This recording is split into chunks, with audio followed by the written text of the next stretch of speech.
Mes amis, je vous souhaite la bienvenue pour cette review. Enfin, j'ai envie de vous dire, parce que ça fait des mois et des mois et des mois que je souhaite vous la faire, cette review des films Eureka 7 High Evolution. Alors, il y a des raisons qui font que j'ai pas pu vous la faire plus tôt. D'ailleurs, je vais pouvoir l'évoquer parce que normalement, je ne devrais pas être capable de pouvoir vous la faire, cette review. Pour une simple raison, je vais l'évoquer. Je vais l'évoquer, même si on va rappeler tout d'abord ce que raconte Eureka 7, histoire de se rappeler un petit peu, se remettre dans le bain, et puis ensuite je vous expliquerai la raison pourquoi je ne devrais pas faire cette review Eureka 7 High Evolution. Certains savent certainement de quoi je veux parler, mais avant toute chose, rappelons un petit peu les origines de la série télé. La série Eureka 7 est une série réalisée par le studio Bones, réalisée par Tomoki Kyoda. Tomoki Kyoda qui est de toute façon partout, que ce soit sur la série télé et les différents films sur la licence, et c'est sorti il y a quelques années maintenant en DVD que je possède, voilà, les DVD d'Eureka 7 de la série. Et il y a quelques années, en 2015, quand All the Anime France s'est implanté, avait annoncé la série télé en sortie Blu-ray, parce que faut savoir qu'on est le dernier des pays à avoir eu la série Blu-ray en France. Tout simplement, tous les pays ont eu le Blu-ray d'Eureka 7, nous on a été les derniers. Pourquoi? Parce qu'elle est sortie que l'année dernière, la série télé, annoncée en 2015. Oui, ça fait quasiment 7 ou 8 ans d'attente pour avoir la série en Blu-ray. Mais on peut dire qu'il y a eu un renouveau pour la hype d'Eureka 7, et heureusement que All the Anime n'a pas oublié la licence, ça aurait été vachement dommage, surtout avec la sortie des films High Evolution, qui a repris chez All the Anime, donc ils ont peut-être sauté sur l'occasion pour sortir à nouveau la série télé, qui est une série de mecha, au cas où ce serait pas clair, au cas où vous auriez peut-être pas vu ceci, qui est littéralement cette illustration, voilà. Mais c'est une série qui parle de mecha. Alors, qui parle de mecha, il y a des mechas dedans, pour faire très simple, et c'est dans le genre, c'est dans le thème de la série, il y a du mecha. Il y a ce qu'on appelle, dans le jargon de la série, les KLF et les LFO, donc, dont le Nirvash fait partie, parce qu'il joue un rôle particulier, c'est le mecha. Il y a toujours dans les séries, de toute façon, de mecha, un mecha particulier qui va jouer le rôle, qui est, on va dire, le partenaire du personnage principal. En l'occurrence là il y en a deux, donc Renton et Eureka. Je vous ai déjà fait une vidéo sur Eureka 7, donc je vais pas revenir sur tout le lore de la série, parce que ce qui va nous intéresser c'est surtout ces films High Evolution. Il faut savoir qu'en 2009 un film Eureka 7 est sorti chez Kazé qui n'existe plus aujourd'hui, mais vous pouvez très certainement retrouver ce film Eureka 7, et c'est important de préciser pourquoi je parle de ce film avant de parler des films High Evolution, et pourquoi j'aurais pas dû faire cette review avant. Ce film est donc un reboot de la série télé, mais raconté sous un angle différent. On va appeler ça comme ça, c'est entre guillemets, pour être plus simple, un univers alternatif.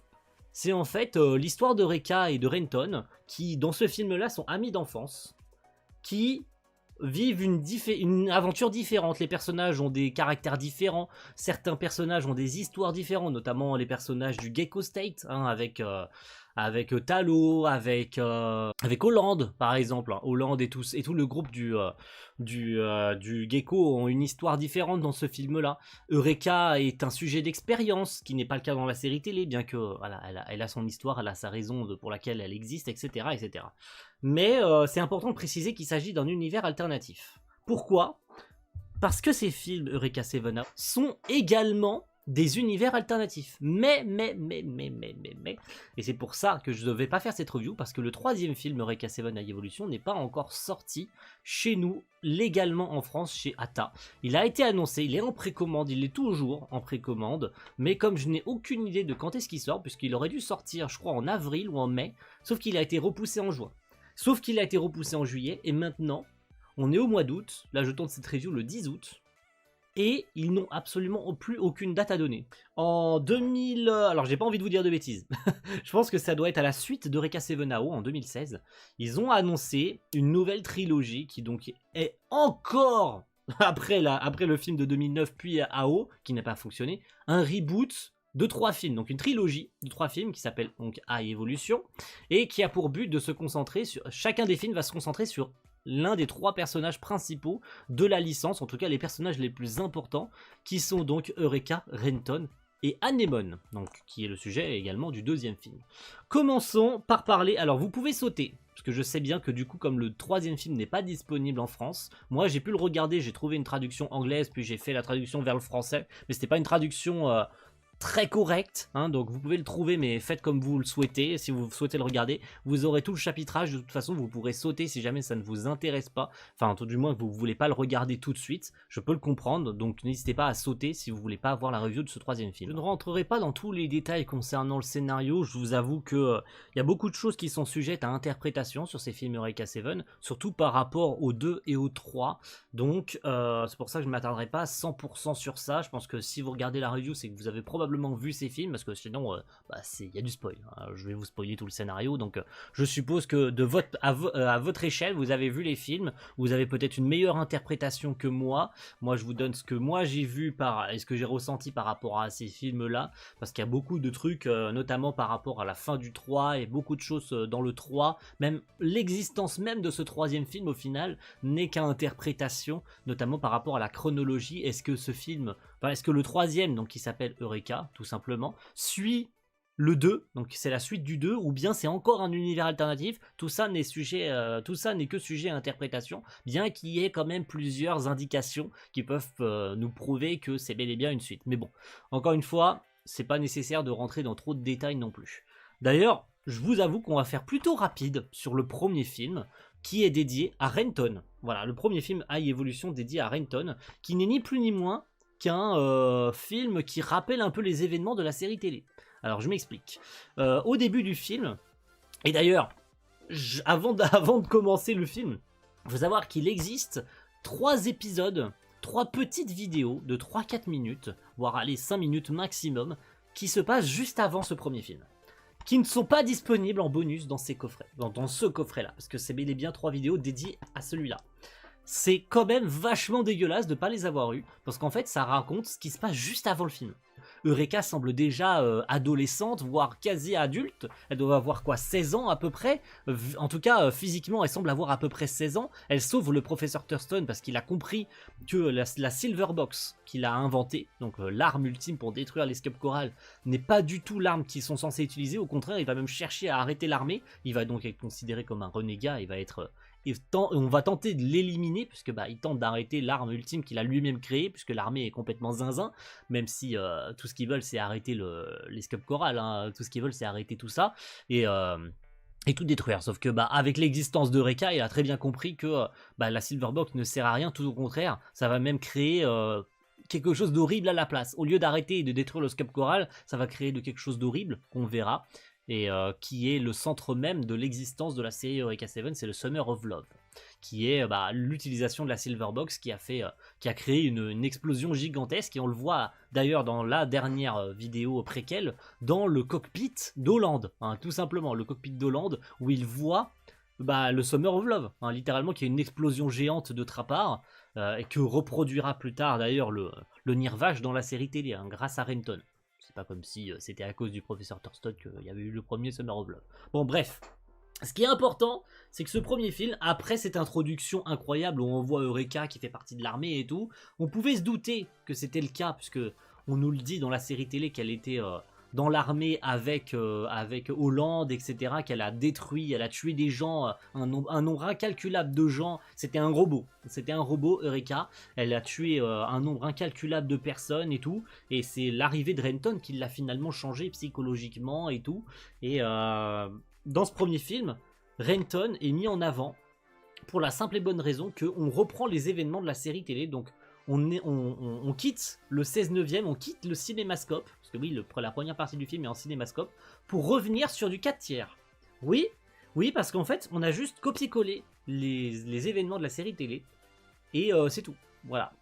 C'est au moment où Renton décide de quitter le Gecko State, qui amènera ensuite à sa rencontre avec Ray et Charles. Pour ça d'ailleurs je précisais qu'on voyait Ray et Charles dans les vidéos préquelles. C'est pas comme si c'était incroyablement mis en avant, qu'ils rencontrent, parce que le professeur Thurston d'ailleurs se pointe à l'armée avec une poussette. Bon, on pense qu'il y a Renton dans la poussette, mais pas du tout, c'est juste une caméra. Voilà, c'est juste une caméra. Mais ce petit clin d'œil au fait que Charles regarde dans la poussette, bon il voit bien que c'est une caméra, hein, d'ailleurs, mais on comprend très vite que ça aura une incidence, puisque ça amènera plus tard, quelques années après, à la rencontre entre Renton et Charles, enfin, et les deux au final, qui seront des parents de substitution de Renton. Donc après ça, au final, ce ne sont juste que les événements de la série télé où Renton sera, on va dire, victime de tout. De toute la misère du monde, il va essayer de sauver des gens, il va essayer de sauver une petite fille qui plus tard fera qu'il quittera ces deux-là, hein, il quittera Ray et Charles, alors qu'ils le considéraient littéralement comme leur fils, hein. Ils avaient littéralement adopté Renton, et puis voilà, fin. Voilà, j'ai pas grand-chose à raconter puisque en fait, que vous regardiez ou pas ce premier film, il faut en fait que les 15 premières minutes sont intéressantes. Vraiment, les 10-15 premières minutes sont les seuls trucs intéressants. Après, ça reprend les événements je vais dire d'une connerie, mais des épisodes 11, 12 et 13 de la série télé. Donc au final, ça n'a aucun intérêt. Ça n'a littéralement aucun intérêt, ça n'apporte rien de plus si ce n'est le tout début du film au final. Qui laisse des interrogations sur les origines de Reka, même si vous avez vu la série télé, vous aurez tout compris sur l'origine de Reka, mais encore une fois, je suis pas là pour vous spoiler les trucs si vous vous rappelez plus et tout. Je vous invite à revoir la série télé disponible en coffret et sur ADN. Voilà, comme ça, il n'y a pas de soucis là-dessus. Passons au second film de cette trilogie avec Eureka 7 Evolution, Anémone. Comme ce nom l'indique, il va traiter d'un des personnages les plus importants de la licence en dehors de Renton et de Reka, et on va avoir le droit un petit peu à son passé. Elle va jouer les héroïnes, elle est loin de la méchante de la série télé, et je trouve ça extrêmement intéressant de la manière dont ça a été traité, et de comment certains personnages qui semblaient plus ou moins inintéressants dans la série télé ont été traités dans ce film-là. Notamment son ami Dominique, qui jouait le rôle, on va dire, de babysitter dans la série télé, va jouer un rôle très important dans la psychologie du personnage dans ce film-là. Donc, que raconte ce film Anémone ? Faut savoir que c'est un univers alternatif. Donc on est dans un monde différent, et Anémone n'est pas méchante dans ce film-là, au contraire c'est l'héroïne, c'est celle qui sauve, et tout au contraire Eureka est la méchante du film, et ouais, on s'y attend pas, mais Eureka est bel et bien la méchante de ce second long métrage. Alors qu'est-ce que ça raconte ? Pour faire très bref, Anémone, on apprend un petit peu son passé, qu'elle est la fille d'un grand militaire qui essaye plus ou moins d'arrêter les Scop Coral, hein, parce que visiblement les Scop Coral ils en veulent à toute l'humanité, hein, même dans ce monde alternatif là, hein. Donc le Nirvash est lui aussi d'ailleurs un méchant, hein, il est contrôlé par les Scop Coral, hein, il est l'arme principale des Scop Coral qui détruisent plus ou moins l'humanité petit à petit, jour après jour, et le père d'Anémone lui va finir par mourir dans une mission, et Anémone va lui en vouloir énormément de pas être resté au final, hein. C'était une enfant, mais tout ce qu'elle désirait c'était de garder son père à ses côtés. Et d'ailleurs Dominique, qui était un personnage, on va dire, pas omniprésent dans la série télé et encore moins dans le film Eureka 7 de 2009, parce qu'il va jouer le rôle, on va dire, de mentor avec Eureka et Renton dans le film de 2009, cette fois-ci ça va être une IA. C'est tout simplement une IA, c'est pas quelqu'un de physique, c'est une IA qui est sur son téléphone, mais qui va avoir un rôle très important, comme je le disais, dans la psychologie du personnage. Alors, plus tard, Anémone rejoindra l'armée en tant que pilote, donc des KLF et les faux, vous appelez ça comme vous voulez, mais pour un but bien précis. Elle va rejoindre un corps d'armée qui va l'envoyer dans une mission très particulière, dans un lieu aussi très particulier, où on pense qu'en fait, elle rejoint un espèce de monde virtuel, qui ressemble étrangement aux The End, donc aux LFO qu'elle utilise dans la série télé, mais en fait, il n'en est rien. D'ailleurs, Dominique finira par apparaître de manière physique et plus dans son téléphone, car ça, on va dire qu'il va réagir d'une façon différente quand elle est à l'intérieur de cette espèce de monde virtuel, et à l'extérieur, en fait, il va se souvenir de rien du tout. Donc, on peut se douter que Dominique joue peut-être avec la conscience peut-être via les souvenirs, va savoir d'Anémone dans ce film-là. Mais en réalité, il n'en est rien, parce qu'en fait, c'est pas du tout un monde virtuel. Alors pourquoi on lui envoie là-bas d'ailleurs ? En fait, elle doit détruire le Nirvash dans chacun de ces mondes, en se connectant tous les jours, jour après jour, à chaque nouvelle attaque du Nirvash, elle doit aller dans cet endroit, elle doit se connecter et le détruire dans ce monde-là, pour pouvoir faire gagner du temps au monde en fait, hein.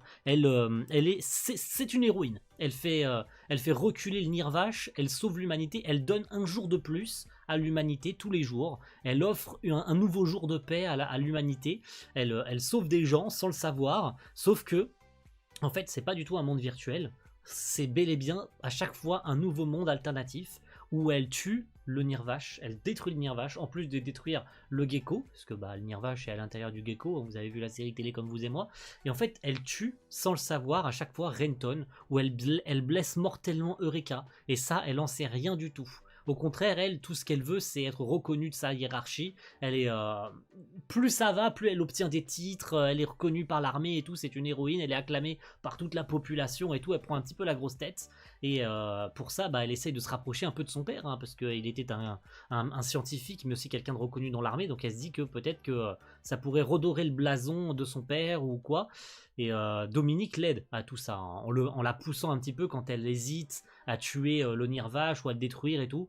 Mais voilà, Dominique joue un petit peu le rôle de substitution, de l'aide, du grand frère, ou un petit peu de tout et de rien en même temps. Surtout que sa personnalité dans le The End et sa personnalité sur le téléphone n'ont rien à voir. Mais tout ça finira par partir un petit peu en cacahuète. Vous vous doutez bien que la anémone sauveuse de l'humanité, ça peut pas rester comme ça indéfiniment. Un jour, en détruisant une énième fois le Nirvash, elle fera face à Eureka, qui clairement la pointera du doigt avec les larmes aux yeux en lui disant « Pourquoi tu fais ça? T'arrêtes pas de tuer Renton, ça fait 800 000 fois que j'essaye de le sauver, etc. » Et en fait, on apprend que Anémone apprend d'elle-même et à travers Eureka, qui finira par vouloir se venger, qu'en réalité, cette Eureka, il n'y en a pas qu'une. Mais il y en a, enfin si, il y en a qu'une. Mais en fait, elle voyage elle aussi à travers tous les univers, et dans chacun de ces univers où intervient Anémone et tue le Nirvash, détruit le Nirvash et tue Renton sans le savoir, en fait, Eureka tente à chaque fois de le sauver. Elle essaye désespérément de sauver Renton, elle cherche un univers où Renton ne meurt pas. Sauf qu'en fait, à chaque fois, Anémone brise cette chaîne et elle contrecarre les plans d'Eureka. Ce qui finira évidemment par la mettre en colère, et à Eureka de se confronter et à fusionner avec le Scub Choral dans l'univers d'où vient Anémone, à se confronter à elle de manière psychologique en voulant détruire Anémone psychologiquement pour tout ce qu'elle lui a fait subir, parce qu'elle tue Renton en boucle en fait. Hein.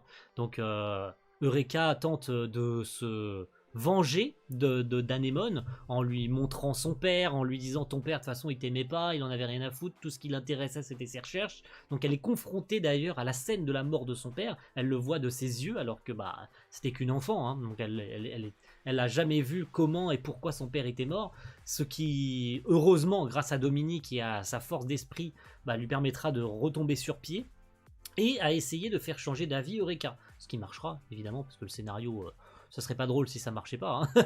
Et à faire accepter à Eureka que le Nirvash, c'est pas le gentil, déjà, premièrement, et de deux, qu'il faut accepter un monde sans Renton, que peu importe ton intervention, peu importe mon intervention, Renton ne peut pas être sauvé, donc il faut que tu acceptes un monde sans Renton. C'est compliqué, c'est dur, mais elle va être un vrai soutien moral, alors que pourtant, dans la série télé, c'est vraiment au contraire, c'est le Némésis du Nirvash, le The End et le Némésis.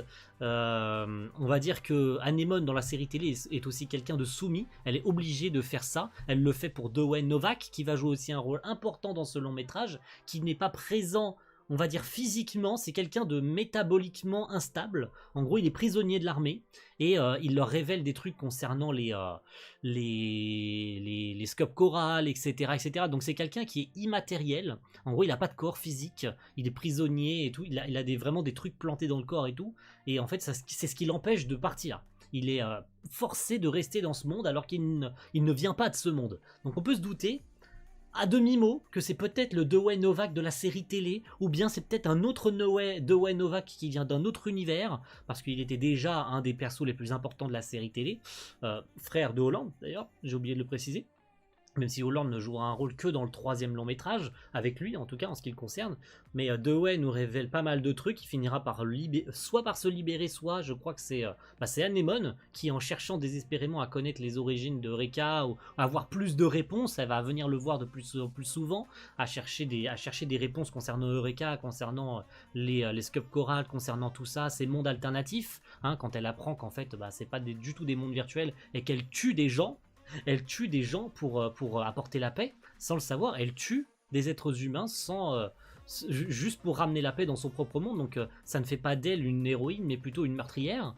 et ça amènera évidemment à un combat final épique dans le The End en fait, enfin le The End, on va dire l'un des mechas de cet univers qui est un mélange entre le Nirvash, le The End, avec l'aide évidemment de Dominique, hein, qui est toujours le présent ici, vrai soutien, on va dire émotionnel pour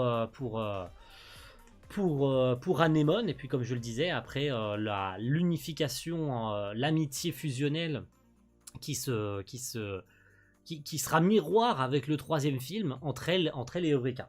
Et franchement, ça c'est une superbe fin, surtout quand Eureka accepte enfin qu'elle ne peut plus vivre aux côtés de Renton, et que le second film te laisse sur une fin joyeuse, une fin joyeuse, je suis désolé de le dire comme ça, mais une fin joyeuse qui laisse sous-entendre que Renton est toujours en vie quelque part, et qu'il existe un univers, il existe un monde dans lequel Renton a survécu, et dans lequel ils pourront très probablement se revoir. On voit Renton d'ailleurs qui tient la fameuse clé qu'il met dans le Nirvash, et en fait le Nirvash brille en indiquant à Eureka, puisqu'on se rappelle qu'ils sont capables de communiquer l'un et l'autre, que Renton est en vie quelque part. Peut-être pas sur la même planète, peut-être pas dans le même monde, mais il existe un endroit dans l'univers.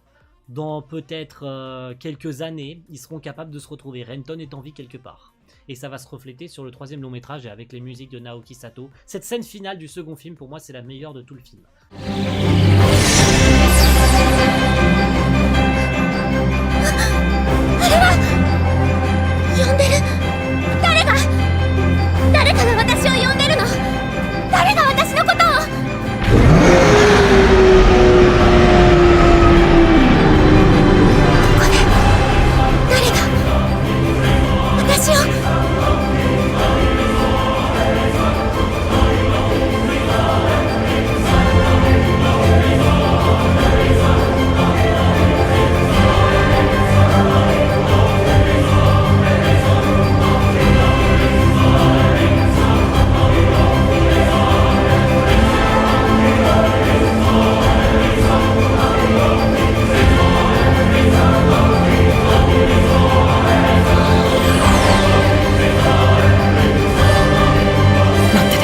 夢か。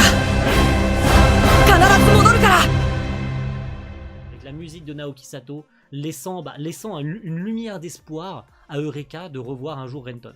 Et ça, je trouve ça merveilleux. Franchement, c'était pas en plus, le Blu-ray est pas forcément de très bonne qualité, mais franchement, c'est un film que j'ai pas vu passer. En plus, il fait à peu près, il fait 1h30, à peu près 1h40, allez, maximum 1h37. Voilà. Et franchement, tu le vois pas passer. L'histoire est tellement prenante que tu ne le vois absolument pas passer, ce second long métrage. Donc bravo à Tomoki Kyoda et à toutes les équipes de Bones pour ce second long métrage. Et donc, nous allons pouvoir terminer avec le troisième et dernier de cette trilogie. Le troisième et dernier film de la trilogie High Evolution, en plus d'avoir été repoussé, est extrêmement compliqué à résumer. Je vous le cache pas, le film est très compliqué, car les scénaristes laissent le choix à interprétation, que ce soit sur l'emplacement au niveau de la chronologie, que ce soit au niveau de la fin, que ce soit sur pas mal de choses. Alors tout d'abord, oui, ce film a été repoussé, au cas où vous ne le sauriez pas. L'objectif de cette trilogie, c'était d'avoir un film par an, un en 2017, un en 2018 et un en 2019. Le souci, c'est que ce film, High Evolution 3, a été repoussé de quasiment 2 ans. Alors, j'ai pas les réponses, j'ai pas d'explication en ce qui concerne le report, puisqu'il est sorti seulement en fin d'année 2021. Alors oui, il a mis du temps du coup à arriver chez nous forcément, puisqu'il était seulement sorti dans les salles japonaises, et on espère de tout cœur que All the Anime le sortira le plus vite possible pour que tout le monde puisse en profiter. Donc c'est pour ça que je pense qu'il y a peu de gens qui vont regarder cette partie de la review. C'est pas grave. Alors, pour faire très simple, au niveau de ce troisième et dernier film, comme je le disais, il y a beaucoup de sujets à interprétation, il y a beaucoup de mélanges avec beaucoup des univers, notamment avec celui du film de 2009, il y a beaucoup de trucs qui font penser au film de 2009, notamment avec le personnage de Dewey Novak, un artefact lié à ce film de 2009 qui apparaît dans ce troisième film de la trilogie, et beaucoup de choses liées à Eureka et à la petite fille qui apparaît sur l'affiche, hein, qui est tout simplement Alice, qui est elle aussi une Eureka. Et ce film, ça va simplement être pour résumer très simple, hein, ça va être une mission d'escorte, une mission de protection. Eureka, dans ce film-là, on ne sait pas trop laquelle c'est, on ne sait pas si c'est la suite du second film, on ne sait pas si c'est une Eureka différente. On ne sait pas si elle a des souvenirs d'autres univers. Dewey Nova qui est présent dans ce film-là également, qui va jouer un petit peu le rôle de méchant. Il va chercher désespérément à capturer Aelis, mais on ne connaît pas vraiment la raison pour laquelle il cherche à faire ça. Est-ce qu'il cherche à ouvrir des nouveaux univers? Parce qu'il prend les Eureka, comme notre Eureka, comme des dieux. Elle les considère comme des dieux. Elle est capable de faire apparaître. Elle ne maîtrise pas ses pouvoirs, Aelis. C'est d'ailleurs pour ça qu'elle est capturée par le gouvernement et que le groupe indépendant dont fait partie Eureka, qui se nomme d'ailleurs Eureka Thurston, c'est important à préciser, je préciserai pourquoi d'ici dans quelques instants. Elle donc protège Aelis pour la récupérer et l'emmener du coup dans leur groupe pour les protéger. Surtout que sur Terre, il y a beaucoup de bordel. Il y a des gens venant d'une autre planète qui s'appelle les Green Earths qui viennent demander asile sur Terre, mais ce qui fait que le gouvernement se scinde en deux. Donc il y a les gens qui habitent sur cette planète, les Blue Earths et les Green Earths il y a conflit en fait entre les deux, hein, ceux qui demandent l'asile, ceux qui vivent là et qui veulent pas que Green Earths reste, qui veulent les virer, etc.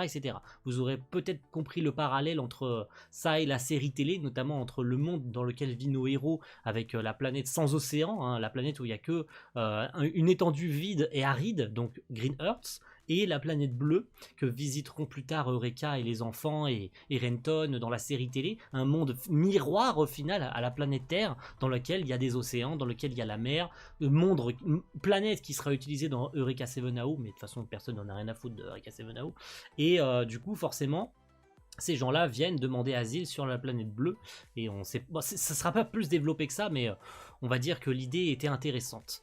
Et Eureka va tout simplement protéger cette jeune fille de Dewey, hein, je le disais, qui pareil fait son apparition, et la question qui reste en suspens, c'est est-ce que c'est le même Dewey Novak que le deuxième film, qui était immatériel, qui finit par partir, hein, qui finit par disparaître, mais ce Dewey Novak est capable également de quitter son corps, donc d'avoir un corps astral, et de pourchasser tout le temps, pendant tout le long du film, qui va pourchasser Aelis et Eureka, qui vont tenter de rejoindre une base d'acide sur Terre, et on connaît pas le véritable objectif derrière tout ça, surtout qu'on ne sait pas non plus si c'est le même monde que le 2, si c'est la suite directe. Anémone est présente, j'ai eu des doutes. C'est la seule meuf qui a les cheveux roses, mais j'ai eu des doutes sur elle. Je sais pas trop si c'est pareil, si c'est la même, bien que, comme je le disais, il y a beaucoup de trucs qui nous font penser que c'est la suite directe du 2, notamment avec des citations que donne Eureka et certaines choses, et ce pourquoi elle se force à aider Aelis aussi, hein, parce qu'elle a des remords par rapport à beaucoup de choses, notamment par rapport à Renton,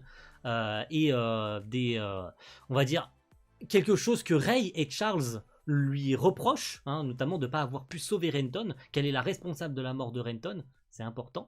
Pourquoi? Parce que peut-être que c'est la même Eureka que le second film, qui n'a pas pu sauver Renton, donc elle en assume la responsabilité, enfin au contraire, elle essaye de fuir plus qu'autre chose, mais puisqu'elle a peur de ne pas être pardonnée de ses péchés, elle essaye de, plus ou moins en sauvant des gens derrière le dos du gouvernement, derrière le dos de tout le monde, elle sauve secrètement des gens, ce qui fait qu'elle est recouverte d'un nombre incroyable de blessures, notamment une blessure très importante au bras où elle est carrément brûlée, hein. On voit presque l'os, on voit quasiment le muscle, hein. C'est vraiment répugnant. Mais voilà, elle a beaucoup de remords, beaucoup de soucis à se remettre de ça, et surtout, elle réfute ses pouvoirs de Eureka, hein, elle refuse de les utiliser, ce qui rentre en contradiction avec une photo d'un des personnages d'elle dans le film, hein. Il y a une photo d'Eureka où elle a la gemme sur le front, mais Eureka ne porte pas cette gemme. Donc est-ce que c'est la même? Est-ce que c'est une autre? Est-ce qu'elle a pas simplement arraché la gemme? Ou est-ce qu'elle réfute ses pouvoirs d'Eureka qui a fini par donner naissance à une nouvelle Eureka pour la remplacer? Donc Aelis. C'est ça la question. Et évidemment avec, comme je le disais, certaines citations, notamment d'Anémone, qui dit un peu plus tard dans le film qu'elle est la pilote, la célèbre pilote légendaire qui a pu approcher et détruire l'Eureka 7. Donc, ce qui se passe dans le second film. Voilà, juste au cas où, ça se passe dans le second film. Donc forcément, on est à plusieurs sujets d'interprétation, et surtout sur la fin, puisque Aelis finira par se faire enlever, Eureka avec ses nombreux remords abandonnera la mission, puis finalement Anémone lui remettra une bonne grosse tarte dans la gueule en disant mais tu n'as plus le droit de vivre, arrête de dire n'importe quoi, c'est pas que pour toi, c'est pour l'humanité, si t'as fait ça c'est aussi pour toi, je sais que t'as des remords, personne ne pourra te pardonner ce que t'as fait, mais si tu fuis, si tu continues à fuir tes responsabilités, moi non plus je te pardonnerai jamais, donc arrête de fuir et fonce, sauve cette petite fille, elle le mérite, toi aussi tu le mérites. c'est pas que pour toi que tu le fais, c'est aussi pour elle. Donc vas-y et arrête d'avoir des remords, sauf cette petite fille, au prix de ta vie. Si ça doit te coûter la vie, c'est pas grave. De toute façon, personne ne te... Quitte à ce que personne ne te pardonne tes péchés, au moins fais quelque chose de bien. Alors fais-le. Donc elle le fait. Évidemment, elle le fait, elle sauve Aelys. Et c'est quelque chose et une scène en particulier, du coup, nous fait penser que... Nous fait réfléchir sur la raison pour laquelle Dewey voulait capturer Aelys. Pourquoi est-ce qu'il voulait elle en particulier? Parce que probablement il souhaitait soit rejoindre des mondes alternatifs, ce qui rejoint une grande salle avec beaucoup de membres du gouvernement, à la fois de Green Earth, de Blue Earth, lui qui est d'ailleurs considéré comme un criminel, hein. D'ailleurs Dewey très rapidement dans le film, de la bouche de Holland qui d'ailleurs va être papa dans ce film, oui, Talo est enceinte, on revoit les anciens membres du Gecko, alors anciens membres, nouveaux membres du Gecko, même si c'est les anciens, c'est le nouveau Gecko State, bref, il apprend de lui-même et nous, en même temps, nous apprenons que Dewey est censé être arrêté par l'armée, puisqu'il est considéré comme une menace, même s'il est soutenu par énormément de gens. On dirait le gourou d'une secte dans ce film-là, d'ailleurs, Dewey, hein. Mais bon, c'est pas si grave que ça, ce sera pas plus creusé que ça. Je pense qu'il faut avoir peut-être vu plusieurs... voilà, il y a peut-être plusieurs indices, que ce soit disséminé dans ce film-là, ou dans la série télé, ou dans le film de 2009, même si d'ailleurs dans le film de 2009, et ça va parfaitement avec la scène finale du film, où Dewey, après s'être rendu compte que Aelys porte un espèce de collier ou un pins sur son vêtement qui ressemble à une fleur. Et il est extrêmement choqué de ça. Il se dit non, mais c'est pas possible, ça n'a pas lieu d'être, comment est-ce que c'est possible, pourquoi elle porte ça? Et c'est extrêmement important. C'est d'ailleurs pour ça qu'il change d'avis, même s'il tente toujours de tuer Eureka pour plusieurs X ou Y raisons. On n'a pas vraiment la raison d'ailleurs pour laquelle il souhaitait faire tout ça. Il pourchasse Eureka pendant tout le long du film, mais on n'a pas vraiment de réponse sur ses intentions, hein. On n'a pas réellement de réponse sur ça, même si y a une version du Nirvash qui continue de détruire le monde, que l'armée réussira avec le même corps d'armée que le 2, hein, que le second film, avec les mêmes persos, le même professeur, le même personnage, vont recruter des jeunes filles qui vont faire Power Rangers et qui sont capables de former un nouveau type de mecha, genre une fille dans le bras, une autre fille dans l'autre bras, une dans le corps central, une dans la tête, une dans les deux jambes. Vous voyez ce que je veux dire? Un Megazord, entre guillemets, hein, voilà. Je pense que c'est peut-être là d'où est la référence d'ailleurs, qui va être capable de repousser ce Nirvash, le Nirvash de cet univers, qui est aussi contrôlé par les Scub Coral, hein, et qui va être envoyé dans l'espace. Voilà, il va être envoyé dans l'espace, donc le gouvernement va gagner du temps pour essayer de trouver un moyen de le détruire, ou tout du moins de l'éloigner le plus loin possible de la Terre, hein, voilà. Donc le temps est compté, grosso modo, le temps est compté pour tout ça, et surtout pour Dewey de réaliser ses ambitions.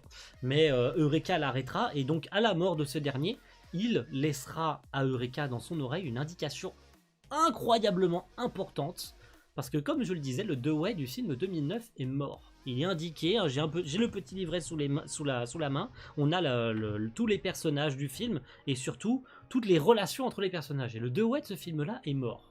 D'accord? Jusque-là, tout va bien. Mais la fleur, qui est représentée sous forme de collier que porte à la fois Eureka, mais aussi... Alors, Eureka, elle est sans pétales. C'est important. Alors, je sais pas quelle est la raison cachée derrière tout ça. Encore une fois, il faut peut-être avoir la ref. Mais celle que porte Aelys a tous ses pétales. C'est une fleur appelée la fleur lune de neige. Et, important à préciser également, elle n'apparaît que dans le film de 2009, cette fleur. Dewey le dit à Eureka dans l'oreille, cette fleur n'est pas censée exister dans ce monde. Et qui donne ce pins à Aelys au tout début du film? C'est Anémone. Non, c'est pas Eureka, c'est Anémone qui le donne. Anémone qui est aussi le nom d'une fleur. Vous aurez vu, voilà, vous aurez compris peut-être la référence, pourquoi c'est Anémone qui le donne et pas Eureka. Cette fleur n'est censée exister que dans le film de 2009. Donc, il y a quelques trucs incohérents. Alors, est-ce que c'est incohérent? Est-ce que c'est juste moi qui n'ai pas bien vu les références? Est-ce qu'il faudrait peut-être que je revoie le film de 2009? Dewey n'est pas censé connaître l'existence de cette fleur puisqu'il est mort dans le film de 2009. Donc voilà, la question c'est pourquoi est-ce qu'il cherchait à capturer Aelys? Est-ce qu'il souhaitait voyager dans un autre univers dans lequel il est heureux, dans lequel il n'y a plus de guerre? Est-ce qu'il cherchait vraiment est-ce qu'il cherchait à fusionner tous les univers en un seul?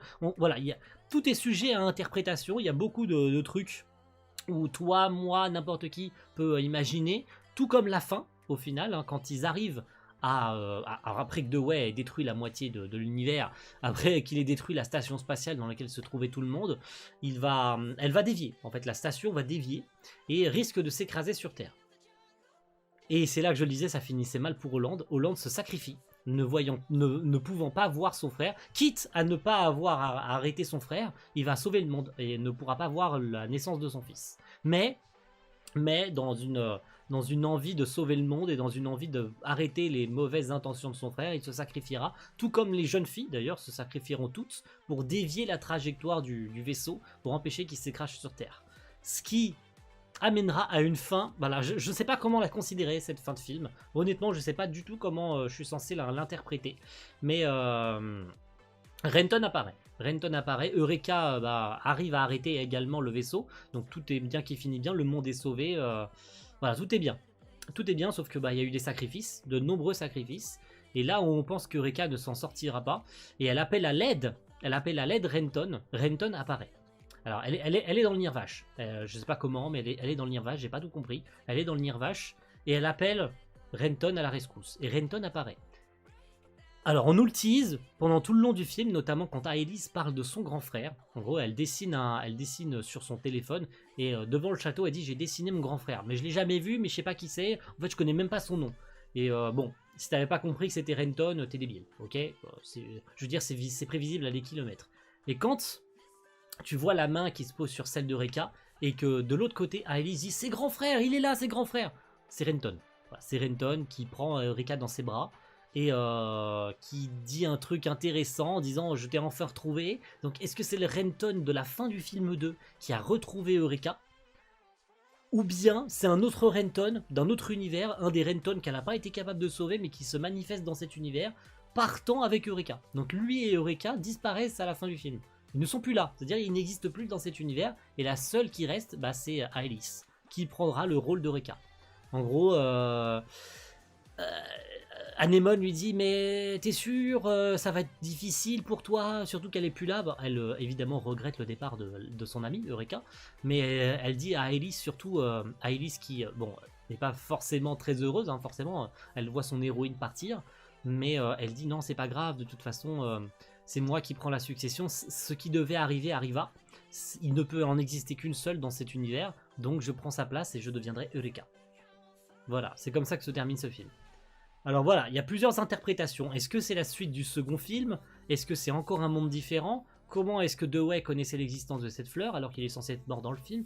Comment doit-on interpréter la Eureka de ce monde-là? Est-ce que c'est la suite? Est-ce que c'est une Eureka qui est capable d'avoir de multiples souvenirs? Se souvient-elle de ce qui s'est passé dans la série télé? A-t-elle également des souvenirs de l'existence du monde du film de 2009? Est-ce qu'elle se souvient de tous les mondes où elle a tenté de sauver Renton, où elle a été incapable de le faire? Pourquoi ne porte-t-elle plus la gemme sur son front? Voilà. Beaucoup de trucs à interprétation, la traduction n'était pas parfaite, c'est pour ça que je reverrai le film plus en détail avec une meilleure trad de celle de Halsey, parce que j'avoue qu'il y a beaucoup de trucs que j'ai pas compris. Holland semble également connaître Eureka dans ce film, même s'il se sacrifie quand il tente d'arrêter, de l'arrêter tout court. D'ailleurs, il intervient dans la mission et il reconnaît Eureka. Il dit Eureka, t'es toujours en vie et tout. Donc, est-ce que Eureka et lui étaient également dans l'armée dans ce monde-là? Je ne sais pas. Je ne sais pas. Il y a trop de trucs étranges dans ce film-là, j'ai pas tout compris. Donc est-ce que c'est juste moi qui suis stupide, ou juste tous les éléments étaient là et j'ai pas compris de A à Z le film? Ça se trouve j'ai une très mauvaise interprétation de ce film, ça se trouve il y a une réponse mais je l'ai pas, et donc je me mélange les pinceaux. Mais n'hésitez pas à ceux qui ont éventuellement compris la fin de ce troisième film, ou plutôt comment il faut l'interpréter, de me donner ça en commentaire. Si jamais vous avez plus de réponses, une réponse plus claire en tout cas. Et une réponse moins évasive. Voilà. En tout cas, merci à tous d'avoir suivi cette vidéo. J'espère qu'elle vous aura plu. J'espère avoir pu apporter quelques trucs. Bah, les deux premiers encore, je veux dire, il y a une fin, on comprend. Mais encore pour le troisième, j'avoue que c'était un peu plus compliqué. J'avais rien compris en voyant les bandes annonces. J'avoue que j'ai pas spécialement été 100% perdu, mais c'est surtout comment il faut l'interpréter dans la chronologie. Comment est-ce qu'il faut le placer? Comment est-ce qu'on relie les éléments liés aux anciens films? Est-ce que la réalisation et le scénariste c'est pas non plus mélanger les pinceaux en essayant de tout rassembler en un seul film? pour terminer définitivement la chronologie High Evolution, non seulement dans un premier temps, mais vraiment terminer tout ce qu'il y a derrière Eureka 7. Je vais vraiment mettre un point final à toute la saga Eureka 7, genre c'est terminé. On a fait tout ce qui était possible, on a fait tout ce qui était dans notre pouvoir pour continuer à faire vivre la licence, ça y est, on en a fini avec Eureka 7, c'est terminé. Je ne sais pas. Reste à savoir si dans 10 ans ils vont encore nous faire des films, je ne sais pas. En tout cas, c'est quand même beaucoup de nous avoir fait un film, une trilogie, une suite et une série télé, c'est quand même énorme. Enfin, quoi qu'on puisse en dire, avec Eureka 7 AO qui fait 24 épisodes, la série de base qui fait 50 épisodes, une trilogie et un film alternatif, c'est beaucoup. C'est quand même beaucoup pour faire vivre une licence. C'est énorme. Donc voilà. Je suis pas... Je vais pas dire que je suis satisfait de la fin. Parce que honnêtement, il faut que je le revoie avec la traduction de Hata pour mieux comprendre les intentions derrière le film. Mais en tout cas, le personnage d'Aeris est attachant, bien qu'elle est un peu relou. Elle ne déteste, elle aime pas Eureka au début, hein. Surtout que Eureka est pas non plus très gentille avec elle. Elle, c'est juste le cas typique de la meuf qui fait partie de l'armée, qui n'est pas du tout attachée au gosse, qui au contraire, voilà, elle la tient par la main et puis monte dans la voiture, elle lui parle vraiment comme un chien, quoi. C'est genre monte dans la voiture, ah tu veux pas que l'armée te retrouve, paf, et elle achète des cartes prépayées, elle les casse à chaque fois pour pas se faire retrouver. C'est vraiment voilà, c'est une militaire dans l'âme, quoi, Eureka dans ce film-là. Donc bon, ça finit par se calmer évidemment et tous les deux finissent par se rapprocher, ce qui détruit encore plus Eureka quand elle n'arrive pas à la protéger. Mais bon, j'en ai fini avec ça. N'hésitez pas à me donner votre avis de tout ça en commentaire. Merci à tous et rendez-vous très vite pour de prochaines reviews de films. Je sais pas ce que je traiterai la prochaine fois. Si vous avez des idées de reviews de films, de trilogie ou de plusieurs types de films, même un seul film, ça pourrait se faire, je sais pas. Hein. Si vous avez des films en tête, n'hésitez pas à me les dire. Peut-être que je les regarderai, peut-être pas, si j'en ai envie. Mais n'hésitez pas à me faire savoir ça. Merci tout le monde et à la prochaine. Ciao, bye.